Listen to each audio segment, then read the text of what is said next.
nandito ka na pala. Sino yung kasama mo? Mahal, si Kai. Kai? Sino siya? Pinsan mo? Anong pinsan? Girlfriend niya ako at anak namin to. Ano? Totoo bang sinasabi niya? Paul, sumagot ka! Mahal, tawarin mo ako.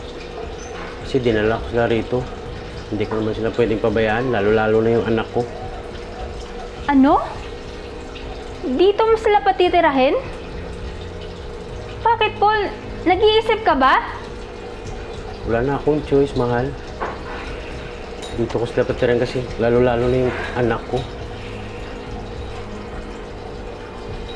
Kung ayaw niya, edi siya yung umalis, di ba, love? Anong sinabi mo? Ano nga? Ako ang aalis? Ipamamahay ko to. At may karapatan ako dito dahil ako ang asawa. Hindi naman ako nagpapaalam sa'yo. Pinapaalam ko sa'yo. Sa ayaw at sa gusto mo. Sige, pasok na tayo sa kabilang kwarto.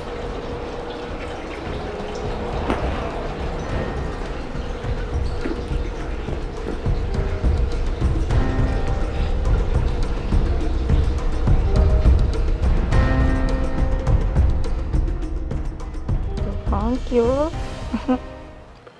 Kamukhang-kamukha ko talaga itong anak natin, no? Oo naman, kita mo yung ilong mo. Ikaw na ikaw eh. Ang tagal ko rin inantay kasi na magkaroon ng anak, eh.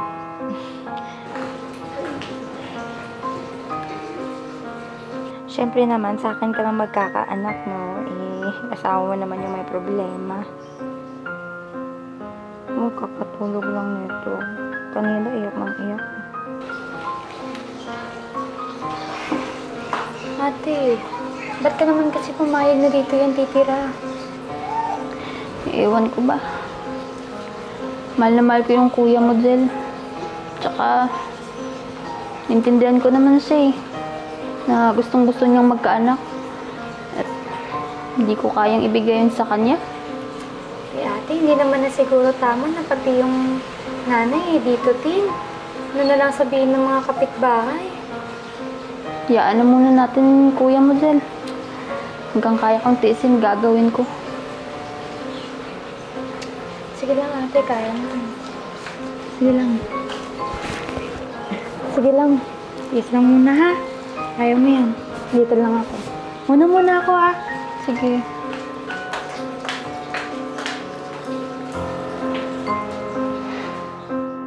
Ano ba? Napakawalang hiya nyo! Anong ginagawa nyo? Ano ba? Hindi ka ba marunong kumatok? Anong katok? Ikwarto ko rin to.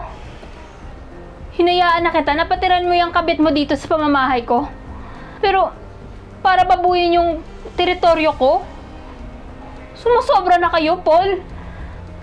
Mahal, pasensya ka na kasi. Inaakit niya kasi ako, eh. Ano? Anong inakit? Sarap na sarap ka nga dyan eh. Sumusobra na talaga to.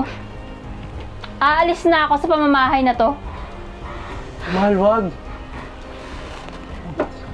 Hindi mo naman kailangan umalis, eh. Pwes, mamili ka. Ako aalis o yung kabit mo. Ano? Huwag mo sabihin na pababayaan mo kami ng anak mo. Mahal, tawarin mo ako. Mahal na mahal ko yung anak ko.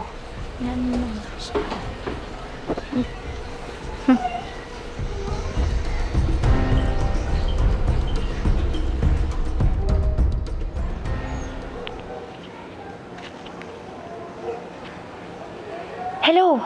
Bakit ang kulit mo? Tawag ka ng tawag. Nasaan ka ba? Gusto kong makita ang anak ko. Hindi ka na namin kailangan ng anak mo. May lalaki nang umako ng responsibilidad mo sa amin ng anak mo. Di mo siya pwedeng ilayo sa akin dahil may karapatan din ako sa bata. Dahil ako ang tatay niyan. Kukunin ko siya sa'yo. Wala ka ng anak sa akin. Tsaka wala rin naman kami mapapala ng anak mo sa'yo eh. Magugutom lang kami. Alam mo, mabuti pa huwag ka nang tumawag dito. Bye.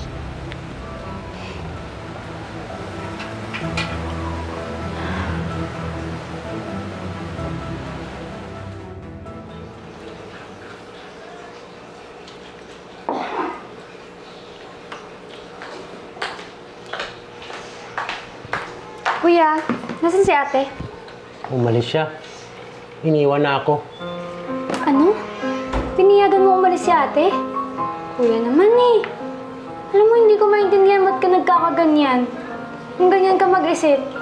Siguro kung buhay lang sila mama at papa, hindi nila magugustuhan ang ginagawa mo. Eh bakit ba?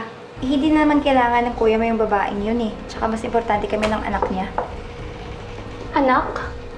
Paniwalang-paniwala ka sinasabi nito, kuya. Alam mo bang hindi ikaw ang tatay ng anak niyan? Ano? Anong pinagsasabi mo? Kay, totoo bang sinasabi ng kapatid ko?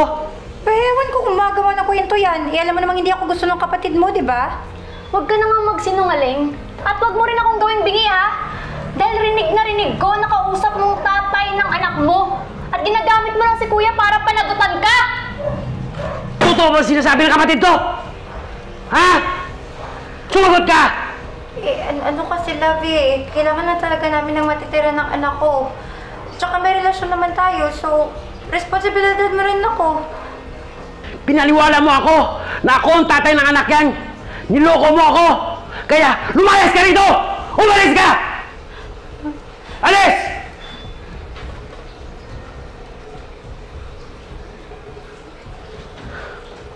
Ang tanga-tanga ko. Dahil sabik akong magkaroon ng anak. Niloko ko at iniwan ko pa yung totoo kong mahal.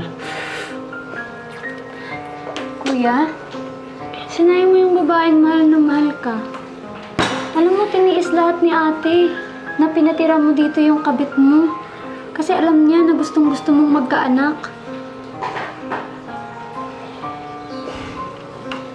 Di ba kuya, hindi lang naman anak ang basehan ng masayang relasyon ng mag-asawa. Kaso huli ng lahat, sana matuto ka na. Hindi lamang ang pagkakaroon ng anak ang pamantayan ng isang masayang pamilya, ang pagsasama ng matiwasay at pagkaroon ng tiwala sa isa't isa ay ang mas importante.